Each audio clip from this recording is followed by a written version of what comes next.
네, 안녕하세요. 좀 파이어에서 기술 지원을 담당하고 있는 이진원이라고 합니다.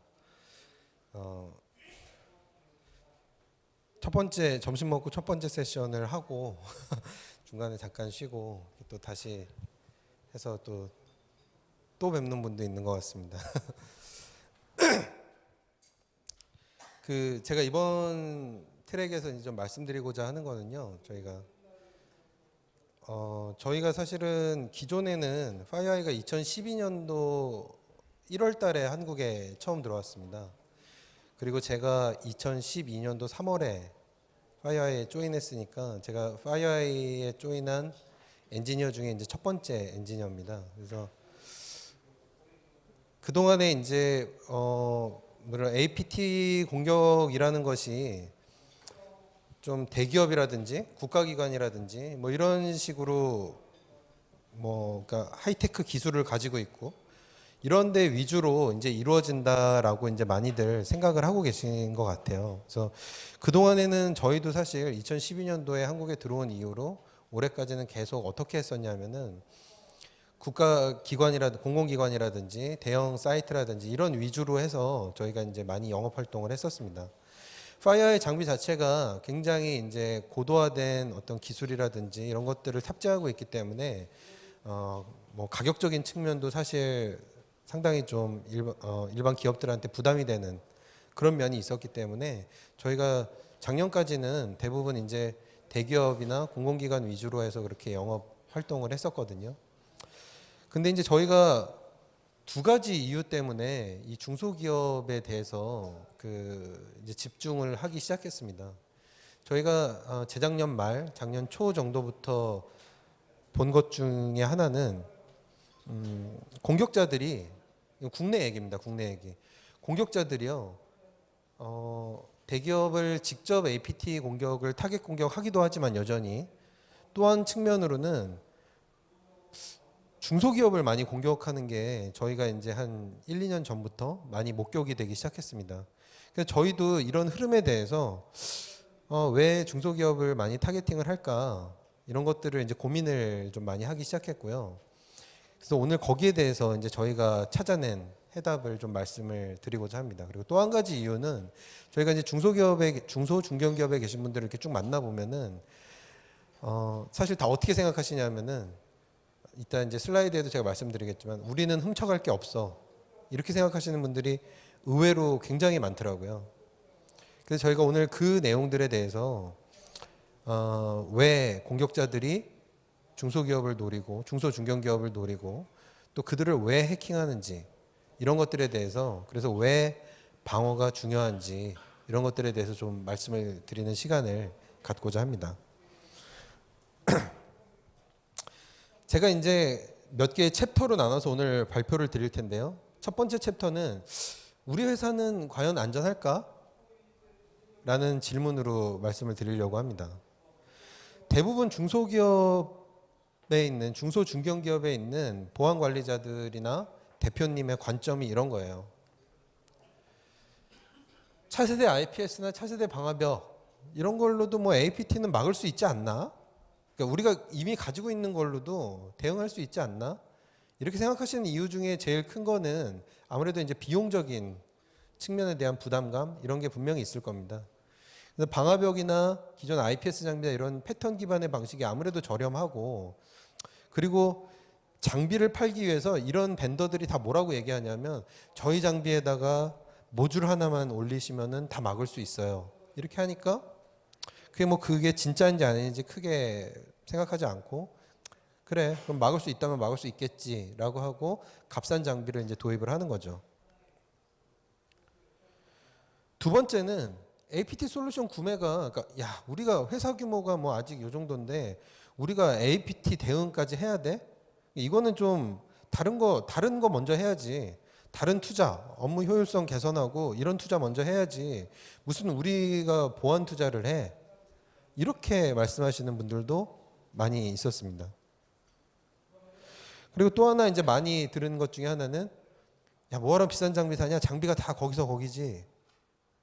그냥 우리가 만족하는 그냥 기본적인 조건만 맞으면 되지. 뭐하러 비싼 돈을 주고 외산 장비를 사라는 그런 대답도 많았고요. 가장 많았던 거는 역시 저희가 가서 찾아뵙고 말씀을 드리면 저희 회사엔 훔쳐갈 게 없어요. 걱정하지 마세요. 뚫려도 돼요. 이런 대답이 의외로 굉장히 많았습니다. 근데 과연 그럴까요? 과연? 여러분의 데이터는 생각보다 중요합니다. 여러분이 생각하시는 것보다는 훨씬 중요해요. 케이스를 들어서 한번 말씀드려 볼게요. 첫 번째 케이스는 물론 저희가 국내 케이스도 있지만 국내 케이스는 여러분들이 회사가 유추될 수도 있고 또 저희가 고객과의 그 보안 서약서를 각서를 다 쓰기 때문에 미국의 사례로 고객명을 제외한 상태에서 말씀드리겠습니다. 이게 미국에서 실제 있었던 일이고 저희가 조사했던 사건 중에 하나인데요. 미국에 굉장히 유명한 중소 스타트업 기업이 있었어요. 뭐 실리콘밸리의 스타트업은 우리나라랑 규모가 좀 틀려서요. 우리나라로 치면 중견기업쯤 된다고 보시면 돼요. 그러니까 매출이 뭐 한 2천억, 3천억 이 정도 되는 그런 회사였다라고 보시면 돼요. 굉장히 잘 나가고 있었던 회사고요. 그래서 이제 뭐 몇 년 이내에 상장을 하겠다 이런 목표를 가지고 있었고요. 근데 해커한테 침입이 돼서 그 회사의 개발 제품에 프로덕트의 소스 코드가 유출이 됐습니다. 근데 이때까지만 해도 이 경영진들이 그렇게 심각하게 생각하지 않았어요. 왜 심각하게 생각하지 않았냐면은 야 그거 뭐 그냥 우리가 뭐 그거 가져간다고 제품이 뭐 어떻게 되겠어? 그리고 뭐 침해 뭐 일어날 수도 있는 거지 뭐 이런 식으로 이제 생각을 하고 계셨거든요. 근데 문제는 그 뒤에 일어났어요. 소스 코드가 유출된 다음에 정확히 1년 반 정도 후에 똑같은 솔루션이 다른 나라에서요 출시가 됐는데 절반 가격으로 출시가 됐어요. 왜 절반 가격에 출시할 수가 있었을까요? 개발비가 안 들었잖아요. 개발비가. 그러니까 우리가 예를 들어서 여기 계신 분들도 알겠지만 1,000원 어떤 제품을 만들고 1,000원이라는 가격을 딱 책정했을 때 거기에는 개발부터 기획 이런 원가들이 다 포함되어 있지 않습니까? 근데 그 과정이 없이 소스 코드를 가져다가 그대로 만들었기 때문에 그 과정이 없었던 거예요. 그러니까 가격은 절반으로도 출시할 수 있죠. 절반으로 출시했어요. 근데 동일한 소스 코드 가져다 만들었는데 제품의 질의 차이가 있을까요? 없죠. 제품은 질적으로 거의 차이가 없었어요. 그러니까 미국 내에 있던 고객들이 어떻게 됐냐면 그 해외에 있는 그 서비스로 다 넘어가기 시작합니다. 그래서 결국에는 3년 이내에 상장할 거라는 그 회사가 매출이 팍 하고 꺾어지면서 회사가 굉장히 경제적인 어려움에 빠지게 됩니다. 또 다른 케이스 한번 볼까요? 요거는 뉴스에 나온 거니까 이름을 한번 공개해 보죠. 요 아시죠? 요 제품 뭔지. 전 세계에서 제일 유명한 VPN 방화벽 업체 중에 하나인 주니퍼라는 회사입니다. 주니퍼가 매출이 한 3조에서 4조 정도 됩니다. 우리나라로 치면 대기업이지만 미국에서는 뭐 한 중견기업 정도라고 보시면 되는데 주니퍼의 주노스가 해킹됐어요. 그 옛날 네스크린 장비요. 그 네스크린 장비가 해킹이 됐는데 모르겠어요. 그러니까 주니퍼가 그걸 얼만큼 심각하게 받아들였는지는 모르겠는데 아마 이랬을 수 있을 것 같아요. 제 생각에. 야, 우리 주노스가 해킹됐다고 해도 그거 가지고 뭐 우리한테 무슨 어떤 피해가 가겠어? 우리 소스 코드 가져다가 뭘 제품을 방화벽을 똑같이 만들겠어? 뭐 하드웨어 기술도 있어야 되고 뭐 이런데 라고 생각했지 않을까? 저는 이제 그렇게 유추를 해봐요. 근데 실제로 이 기사들을 찾아보시면 아는데 여기 보시면은 그러니까 DHS 미국의 홈랜드 시큐리티 국가 안보국이죠. 국가 안보국하고 FBI가 이 사건에 대해서 굉장히 심각하게 조사를 해요. 이유가 뭔지 아세요? 이건 기사에 나와 있는 내용이니까 찾아보시면 알 수 있을 텐데 주니퍼의 주노스를 해킹한 이유가요. 중국에서 해킹을 했는데 해킹을 한 이유가 뭐였냐면은 주노스를 사용하는 기업들을 그 주니퍼 장비를 통해서 해킹하려고. 그러니까 주노스를 해킹해서 여기다가 허가되지 않은 코드를 딱 심어놓은 다음에 주노스를 사서 어떤 대기업이 공공기관이 그거를 자기네 망에 설치하면 그거를 백도어 삼아서 그 내부를 해킹하려고 한 거예요. 그래서 굉장히 심각하게 이게 받아들여졌습니다. 미국 내에서. 왜냐? 엄청나게 많이 팔렸으니까요, 이게. 실제로 어떤 일이 일어났느냐? 이게 사건이 작년 12월에 있었던 사건이거든요. 12월 말쯤에. 그 당시에 주니퍼 주가가 35불 가까이 이렇게 가고 있었던 상태인데요. 지금 찾아보시면 알겠지만 그 사건이 난 다음에 지속적으로 하락을 합니다. 주가가. 약 20% 정도 주가가 빠지게 됩니다. 불과 2, 3개월 사이에요. 물론 주니퍼는 주노스에 대해서 굉장히 중요하게 생각했을 겁니다. 제가 얘기한 거는 그냥 하나의 예로 말씀드린 거지만. 근데 만약에 그러니까 여러분들이 생각하는 것보다 그러니까 나비 효과 같은 거예요. 그러니까 내가 보기에는 이거 해킹해서 뭐 하려고 그러지? 이거 가져가서 이거 가지고 무슨 일이 일어나겠지? 라고 생각할 수 있지만 실제로 그걸 가지고 내가 완전 예상치 못한 회사의 피해가 일어날 수 있다는 거죠. 그러니까 우리 회사에 빼내갈 데이터가 없어요. 중요한 게 없어요. 훔쳐갈 게 없어요 하는 거에는 뭐가 깔려 있냐면 우리 회사가 뭘 개발하는 회사도 아니고요. 예를 들어서 우리 회사는 무역만 하는 회사예요. 서류만 주고받는 회사예요. 이러신 분들도 있거든요. 제가 회사명 공개 안 하고 국내 사례 한 개만 더 말씀드릴게요. 국내 대기업을 저희가 테스트, POC를 하고 있었는데 뭐가 발견됐냐 하면은 지속적으로 거래업체의 담당자가, 그러니까 거래업체는 중소기업이죠. 대기업이 하청을 주니까요, 보통. 그쪽에서 그러니까 뭐가 이렇게 선적돼서 왔다 갔다 하는 서류에 대해서 이제 이쪽 대기업 담당자한테 보고를 하는데 그 사람이 보내는 모든 엑셀 시트에 악성 코드가 묻어서 오는 거예요. 그걸 거꾸로 조사해 보니까 대기업을 바로 해킹하는 것보다 그 경로가 훨씬 편했던 거예요. 해커 입장에서는. 그러니까 어떻게 하냐면 중소기업을 해킹해서 그 담당자 PC를 점유한 다음에 그 담당자가 보내는 정상적인 문서에다가 악성 코드를 심어버린 겁니다. 그래서 그게 전달되도록. 결국에 어떻게 됐느냐. 보안 정책을 수립해서 가져올 때까지 일시적으로 거래를 끊겠다고 했었어요. 대기업이. 자, 그 담당자는 우리가 뭐 선적 정보 이런 거 엑셀 문서 뭐 이런 거 취급하는 그런 거 정리하는 회사인데 우리 회사에 중요한 게 뭐가 있겠어? 우리 회사에 훔쳐갈 게 뭐가 있어? 우리 뭐 개발하는 회사도 아닌데 이렇게 생각했을 겁니다. 100%. 근데 그 사람을 이용해서 그 사람이 거래하는 대기업들, 국가기관들이 해킹 공격을 받은 거예요. 이건 완전히 얘기가 다르죠.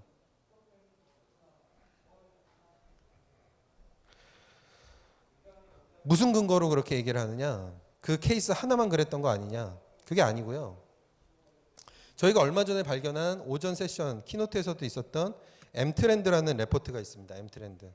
M트렌드는 저희 맨디안트가 전 세계에서 침해 사고를 실제 조사해서 그 내용을 정리하고 통계를 내는 레포트거든요.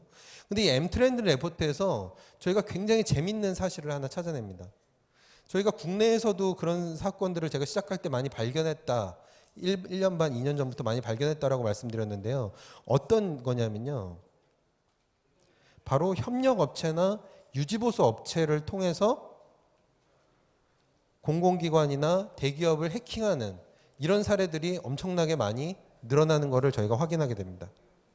왜 이런 일이 일어날까요?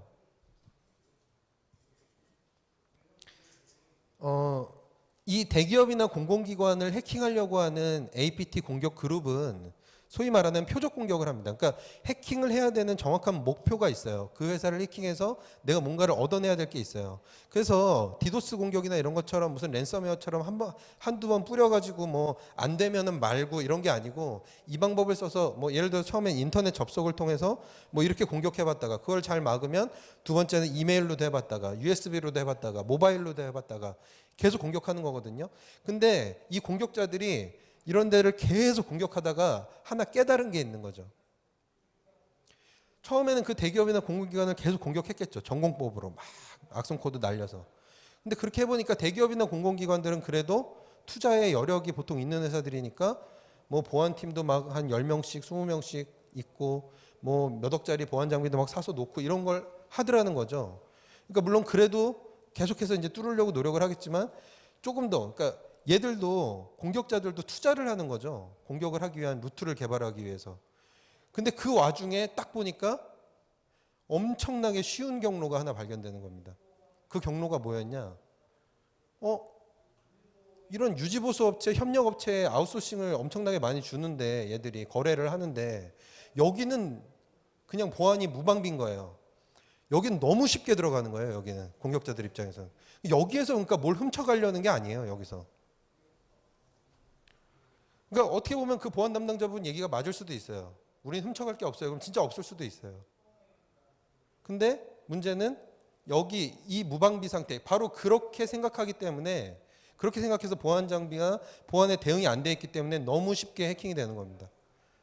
그래서 완전 저항 없이 여기까지 들어간 다음에 그 다음에 이 신뢰관계를 이용해서 여기를 해킹하는 거죠.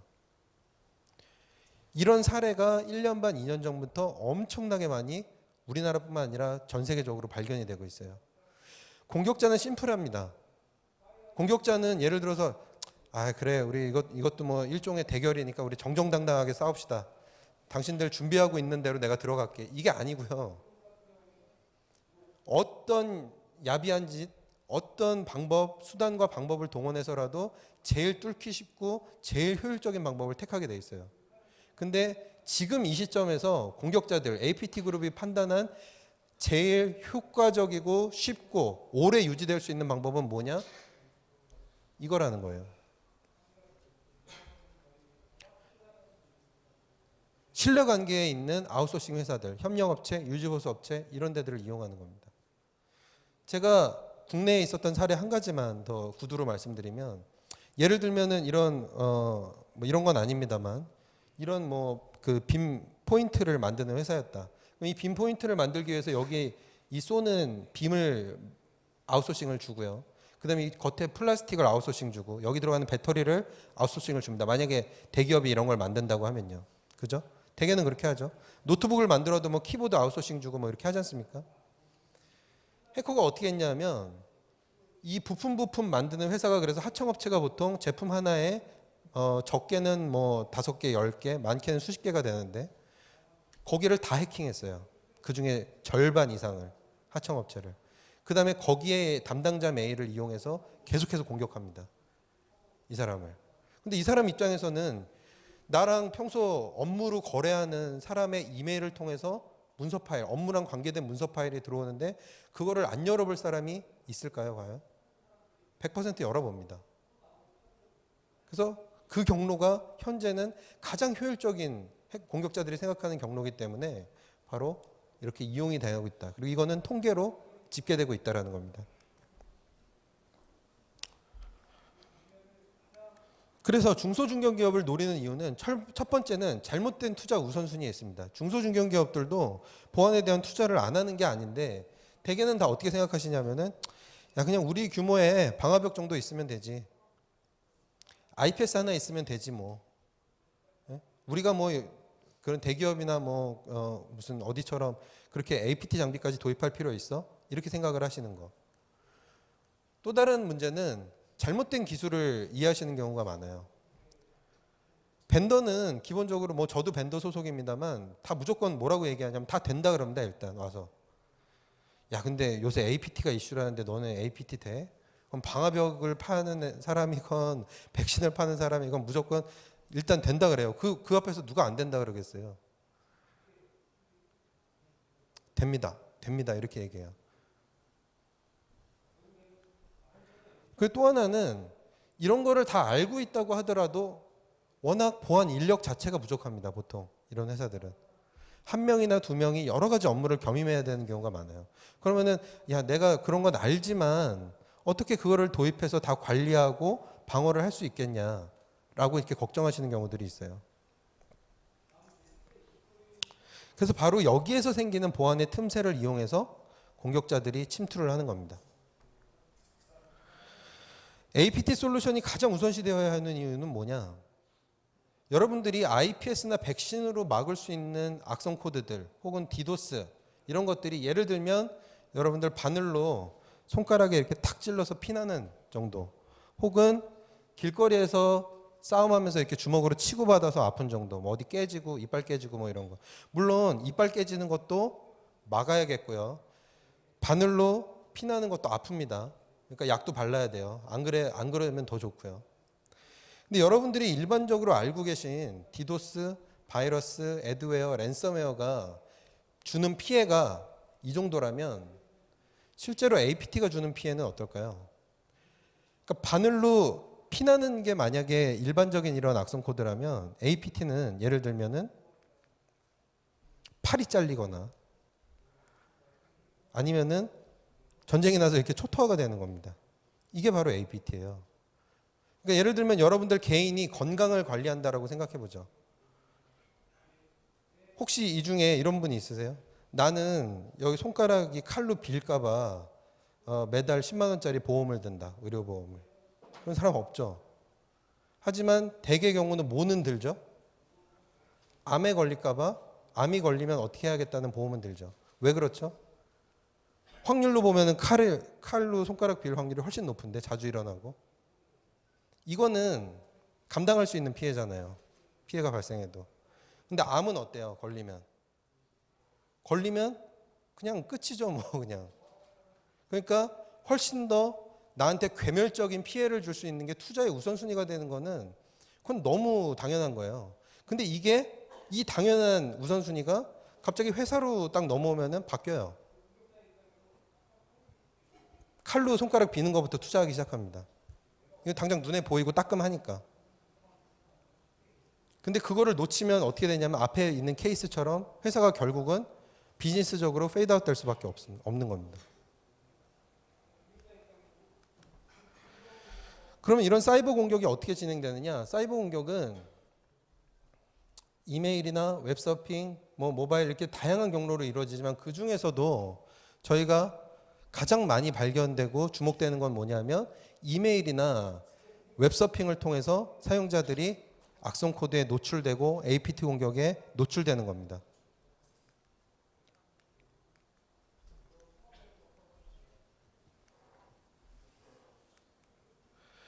그 중에서도 인터넷을 통해서 그럼 어떻게 공격들이 이루어지느냐? 인터넷을 통해서. 여러분들 그 누구도요 인터넷 게시판에 올라가 있는 파일을 내려받은 다음에 그거를 실행시켜서 제가 저 때문에 APT에 걸렸어요. 이런 경우는 100% 없어요. 다 그럼 어떻게 이루어지느냐? 사용자는 우리가 정상적이라고 생각하는 웹사이트에 그냥 접속만 합니다. 근데 그 웹사이트에는 뭐가 심어져 있냐면 소위 말하는 익스플로잇이라는 코드가 심어져 있어요. 그래서 그 익스플로잇 코드가요. 그 사람의 PC를 해킹하는데 어떻게 하느냐? 사용자는 브라우저에서 그 사이트에 접속만 했어요. 다른 아무것도 안 하고. 근데 접속만 한 것만으로도 그 사용자의 PC에 자동으로 악성 코드가 내려받아지고 실행돼서 해커한테 권한을 갖다 바치게 됩니다. 그걸 뭐라고 하느냐? 기술적으로 드라이브 바이 다운로드 공격이라고 합니다. 뉴스에 이런 거 가끔 보셨을 거예요. 보안 뉴스 같은데 어떤 여행사 해킹됐다 이런 거 기사 몇 번씩 보셨을 텐데 이런 생각 안 해보셨어요? 야, 해커들은 뭐 하려고 저 여행사 쇼핑몰을 해킹했을까? 거기서 회원 정보 빼내려고 해킹했을까요? 쇼핑몰 담당자나 여행사 담당자는 이렇게 생각했을 수 있죠. 우리 회사에 빼갈 것도 없는데 뭐 해킹하라지. 근데 왜 해킹했을까요? 그 웹사이트를. 거기서 뭘 빼내가려고 한 게 아니라요. 이것도 마찬가지인데요. 그 웹사이트에 접속하는 여러분들을 해킹하기 위해서입니다. 일반 사람들을. 그렇기 때문에 우리가 정상이라고 믿는 사이트를 통해서 악성이 유포가 되고 있기 때문에 이런 것들은 기존의 블랙리스트 기반이나 평판 기반 장비로 탐지 자체가 불가능할 수밖에 없어요. 실제로 어떻게 이루어지는지 한번 볼까요? 이게 저희 장비에서 실제 드라이브 바이 다운로드를 탐지한 내용인데요. 여기 잘 글자가 작아서 보이시는지 모르겠는데 우리 인터넷 포탈 그 다음에서 이제 직원이 뭘 검색하신 거예요. 뭘 검색하셨냐면은 스포츠란에서 박병호 선수에 대해서 검색했어요. 박병호 선수에 대해서 검색하니까 관련된 기사들이 나오겠죠. 그때 이분이 그 언론사 여러 기사 중에 하나를 클릭하셨는데 그 중에 뭘 클릭하셨냐면은 얘 보이시나요? 오센이라는 미디어 아시죠? 그 오센을 클릭하셨어요. 오센 홈페이지가 악성 코드를 유포한 게 아니고요. 이 오센 홈페이지에 올라가 있는 이 광고 배너들 있죠. 여기서 악성 코드를 유포하고 있었습니다. 이게 드라이브-바이 다운로드의 전형적인 형태죠. 이메일을 이용한 APT 공격도 굉장히 기승을 부리는데요. 이메일을 이용한 APT 공격의 예를 하나 들어볼까요? 이게 실제 공격에 이용됐던 그 당시 메일입니다. 2011년도에. 2011년도에 무슨 일이 있었는지 오래돼서 기억 잘 안 나시죠? 이 메일이 어느 회사를 해킹하는데 이용된 메일이냐면요. 진짜 이 작은 이메일 하나로 엄청난 사건이 일어나게 되는데 바로 보안회사인 RSA, 그 OTP 만드는 데 있잖아요. RSA. 거기를 해킹하는데 쓰였던 메일이에요. 이 엑셀 파일이요. 들어있는 이 메일이. RSA가 해킹됐다라는 얘기를 들으니까 뭐 뉴스부터 시작해서 경쟁사들부터 시작해서 막 난리가 났어요. 야, 보안회사가 어떻게 공격을 받았어? 뭐 OTP가 해킹됐어. OTP 해킹됐으면 우리 은행 계좌에서 돈 다 빼가는 거 아니야? 그럼 뭐 경쟁사들은 또 뭐 이때다 싶어가지고 RSA 거 사지 마세요. 뭐 이런 거부터 시작해가지고 RSA 직원은 저 해킹 사고 난 다음에 세미나에 제가 가서 들어보니까 저희가 이제 한번 당해봤기 때문에 이제는 잘 막을 수 있습니다. 이러더라고요. 별 얘기가 많았는데 이거 왜 배우가 뭐였는지 아세요? 진짜 의도가? RSA를 왜 해킹했을까요? RSA의 공식 발표는 뭐였냐면은 시큐어 아이디가 해킹된 건 서버가 해킹된 건 맞는데 그거를 통해서 걔들이 얻어갈 게 없다. 이렇게 발표했어요. 정말 그랬을까요? 해커는 왜 RSA를 해킹했을까요? 로키드 마틴이 투팩터 인증에서 RSA의 시큐어 아이디를 쓰고 있었어요. APT 그룹이 노렸던 거는 로키드 마틴이었어요. 근데 딱 자기네들이 해보니까 로키드 마틴보다 해킹하기 쉬웠던 게 RSA였던 거예요. 그래서 그래? RSA를 해킹해서 그러면 RSA의 시큐어 아이디를 우리가 확보하면 그럼 이걸 가지고 로키드 마틴을 해킹하겠다는 게 걔들 계획이었어요. 그러니까 여러분들이 표면에 드러나는 거, 여러분들에게 보이는 것보다 실제 해킹 사고의 이면에는 훨씬 더 많은 얘기들이 있습니다. 그렇기 때문에 중요하지 않은 데이터라는 건 없다는 거예요. 여러분들이 여러분의 회사의 데이터를 어떻게 생각하시든지 간에. 그러면 왜 파이어아이가 APT에 대응하는 최고의 솔루션이냐? 일단 첫 번째로 세계 3대 시장 조사 기관 중에 하나인 가트너가 인정한 APT의 대응 기술이 한 가지 있습니다. 그게 뭐냐면 가상머신, 샌드박스를 이용해서 악성 코드 및 타겟 공격을 탐지하는 게 현재로서는 가장 진보된 방법이다. 이렇게 얘기를 해요. 물론 저희가 세미나가 끝나고 내일이라도 가상머신을 뛰어넘는 아주 새로운 기술이 나올 수도 있습니다. 하지만 제가 말씀을 드리고 있는 이 시점까지도 APT를 막을 수 있는 가장 효과적인 방법은 가상머신을 이용한 방법이라고 파이어아이가 얘기한 게 아니고 시장조사 기관이 얘기를 하고 있어요. 제가 어디 가서 얘기를 했더니 가트너한테 돈 준 거 아니야? 파이어아이에서 이렇게 물어보시더라고요. 그게 아니고요. 그게 왜 아니냐? 여러분들이 알고 계시는 국내외의 모든 보안회사가 APT를 대응하기 위해서 전부 다 이 샌드박스 기술을 쓰고 있습니다. 안랩부터 시작해서요. 시스코, 블루코트, 팔로알토, 시마텍 할 것 없이 전부 다 동일하게 쓰고 있어요. 그 얘기는 뭐예요? 현재 기술로 가장 이게 대응하기 진보되어 있는 기술이라는 거죠. 이게 모든 벤더한테 인정이 돼 있다는 겁니다. 그러면은 어차피 모든 회사가 가상머신을 쓰고 있으면 그러면은 왜 꼭 파이어아이를 사야 돼? 그 중에 제일 싼 거 사면 되지. 이렇게 생각하실 수도 있죠. 왜 파이어아이 솔루션이 다르냐? 첫 번째로는요. 가상머신을 구동할 때 가장 중요한 원천 기술이 뭐냐면 소위 말하는 하이퍼바이저라는 기술입니다. 하이퍼바이저가 뭐냐면 가상머신을 구동하기 위해서 VM웨어 같은 거 들어보셨죠? VM웨어, 버추얼 박스 이런 거 얘기하잖아요. 그러니까 가상머신을 실제 구동시키는 밑에 베이스가 되는 OS를 하이퍼바이저라고 그러거든요. 이 하이퍼바이저의 원천 기술을 가지고 있냐, 가지고 있지 않냐가 굉장히 중요해요. 왜 그러냐? 만약에 VM웨어를 여러분 회사에서 VM웨어를 가지고 악성 코드를 탐지하는 솔루션을 구매했다라고 가정해 보죠. 그러면 공격자가 여러분 회사를 해킹하려고 할 때 제일 먼저 뭐부터 해볼까요? VM웨어 누구든지 살 수 있잖아요. 인터넷에서 VM웨어 사는 겁니다. 한 카피. 그 다음에 VM웨어를 우회하는 악성 코드를 만드는 거예요. 그게 소위 가상머신 우회 악성 코드라는 겁니다. 그 다음에 딱 던지면 100%못 잡겠죠. 이런데 빨리빨리 대응하려면 어떻게 해야 될까요? 하이퍼바이저에 대한 원천 기술이 있어야 돼요. 그렇지 않으면 VM웨어를 빌려다 사다 쓰는 회사 같으면 이런 문제점이 발견됐을 때 누구한테 고쳐달라고 그래야 되죠? 원천 기술이 없으니까 VM웨어한테 고쳐달라고 해야 되잖아요. 근데 VM웨어는 보안이 주 사업이 아니죠. 그러니까 빨리 고쳐줄 리가 없죠, 당연히. 당연히 하이퍼바이저에 대한 원천 기술이 있어야 되는데, 근데 놀랍게도요, 제가 앞서 얘기한 이 많은 보안 회사 중에 자체적으로 하이퍼바이저를 만들어서 쓰는 하이퍼바이저에 대해 원천 기술이 있는 회사는 이 많은 회사 중에 파이어아이 딱 한 군데밖에 없어요. 나머지는 다 어떻게 되느냐? VM웨어, 버추얼박스 이런 거 사다 씁니다. 하이퍼V 이런 거. 아니면 오픈소스 KVM, 젠 이런 거 사다 써요. 그쵸? 아마 다 가상머신이면 똑같은 줄 알았지 하이퍼바이저 원천 기술이라는 게 있고 그거에 대해서 파이어아이만 된다라는 거는 아마 처음 들어보신 분도 있을 겁니다. 두 번째로는 저희가 보유하고 있는 맨디안트와 아이사이트입니다. 맨디안트는 전 세계에서 가장 침해 조사를 많이 하는 기관이고요. 두 번째로 아이사이트는 전 세계에서 악성 인텔리전스 정보를 가장 많이 가지고 있는 곳입니다.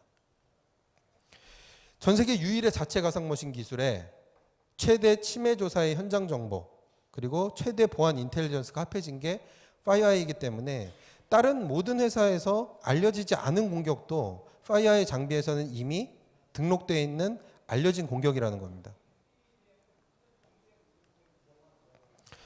그럼 우리가 어떻게 대응할 수 있을까요, 여기에? 우리가 한번 상상을 해보죠, 그냥. 제가 파이어아이 솔루션에 대해서 말씀드리기 전에. 어떤 게 가장 우리가 생각하는 대로 모든 게 만들어진다라고 한번 생각을 해보고. 만약에요, 어떤 장비가 있는데 스스로 패턴 없이 그냥 알려지지 않은 악성 코드가 됐던 트래픽이 됐던 그거를 스스로 분석하고 그 다음에 그거를 다시 자동으로 패턴화시키고 그래서 두 번째 들어올 때는 그냥 자동으로 알아서 패턴으로 탐지하고 막고 만약에 이런 게 있다면 뭐 엄청나겠죠. 스스로 위협을 탐지할 뿐만 아니라 그 위협이 아주 크리티컬한 위협인지 아니면 회사에 크게 위협을 주지 않는 건지 그리고 이 악성 코드가 어떤 공격 그룹이 쓰는 건지 이런 걸 자동으로 다 알려주는 솔루션이 있다면 그리고 우리가 그런데 투자할 수는 없지만 장비 하나 딱 샀을 뿐인데 그 장비 안에 전 세계 최대 APT DB와 침해 대응 정보가 자동으로 그냥 매 시간 업데이트 되는 게 있다면 그리고 APT 장비 사고 IPS 사고 뭐 사고 이럴 필요 없이 장비 딱 하나로 이 모든 보안 위협이 깔끔하게 정리될 수 있는 게 있다면 이런 게 있다면 정말 좋겠죠. 바로 이런 것들이 구현돼서 중소기업을 위해서 타겟팅돼서 출시된 게 올 초에 2월 달에 저희가 출시한 NX 에센셜이라는 제품입니다. NX 에센셜이라는 제품은 네트워크상의 위치를 하면서 사용자들이 인터넷 서핑을 하는 것을 전부 다 감시하고 모니터링합니다. NX 에센셜은 중소기업들이 보안에 대한 중복 투자를 하는 것을 막기 위해서 IPS 기능을 기본으로 탑재해서 제공을 합니다. 그 다음에 전 세계의 70% 정도, 국내에는 약 80%가 넘는 시장 점유율을 가지고 있는 파이어아이의 APT 기술을 그대로 넣습니다. 그 다음에 모바일 악성 코드에 대한 것도 네트워크상에서 자동으로 탐지할 수 있게끔 지원을 합니다. 이게 다 들어갔으니까 그러면은 기존보다도 기능이 많아졌으니까 더 비싸졌겠네요. 가 아니고 이거를 다 넣은 다음에 가격은 오히려 더 낮췄어요. 30% 이상 낮췄습니다, 가격을. 그래서 중소중견기업들이 이 보안의 울타리 속으로 들어올 수 있도록 하는 전략적인 제품을 출시한 겁니다. 만약에 NX 에센셜이 없다면 어떻게 해야 될까요? IPS는 결국에는 이제 알려진 위협을 차단하는 건데 적어놔야 되고 뭐 또 조금 보안 투자하시는 데면은 바이러스 월 이런 것도 있을 거고요. 그 다음에 APT는 또 APT대로 이렇게 놔야 되고 여러 개를 놔야 되는데 그러다 보니까 운영 인력이 많고요. 장비가 늘어나니까 장애 포인트 증가하고 오탐이나 미탐의 문제들이 생깁니다. 그리고 모바일 악성 코드 요새 다 스마트폰이랑 이런 거 가지고 와서 다 일하는데 그런 거는 대응할 방법이 없어요. 근데 NX 에센셜이 들어가면 어떻게 되느냐? APT, IPS, 랜섬웨어, 모바일 악성 코드까지 단 하나의 장비에서 탐지와 차단이 동시에 이루어집니다. 인라인으로 설치하셔도 되고요. 아웃 오브 밴드로 설치하셔도 됩니다. 두 가지 모드에서 다 공격이 발생했을 때 차단 기능을 제공합니다. 그래서 경제성을 제공해 드리기 때문에 조금 더 전략적으로 중소중견기업들이 구매하실 수 있고 통합 보안 기능 그리고 운영 비용을 최소화시키는 이런 장점을 가지고 있습니다. 그 다음에 앞서 말씀드린 것처럼 이메일을 통해서 공격이 여전히 많이 들어오는데 이메일 서버 앞단에 설치할 수 있는 EX라는 솔루션, 또 이게 가격적으로 솔루션이 부담되시는 경우에는 클라우드 기반의 백신보다 조금 더 비싼 정도의 가격을 내시면은 연간, 그러면은 클라우드 기반으로 파이어아이의 이메일 보안 솔루션을 전혀 서비스 인터럽터 없이 적용해서 쓰실 수 있는 ETP라는 클라우드 서비스를 올해 역시 중소중견기업을 위해서 저희가 런칭을 했습니다. 마지막으로 저희가 가지고 있는 중소중견기업을 위해서 바로 지난주에 저희가 런칭한 프로그램에 대해서 설명드리면서 마치도록 하겠습니다. 바로 치매 대응 어시스턴스라는 프로그램을 저희가 제공을 해드리는데요.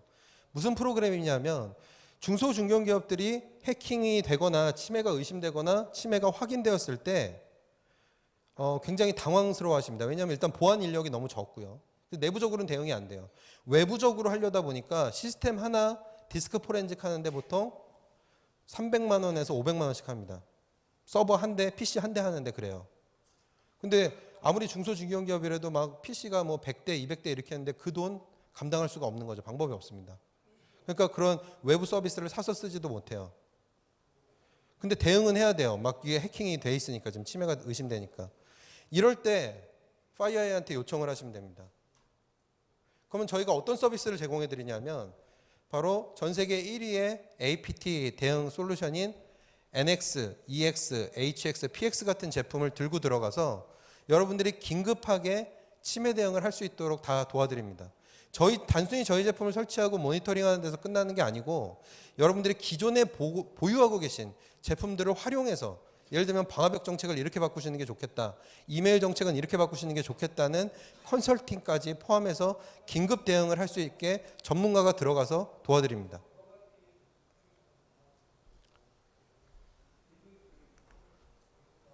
놀라운 사실은 이거를 물론 조건이 있습니다만 저희가 무상으로 제공을 한다는 겁니다.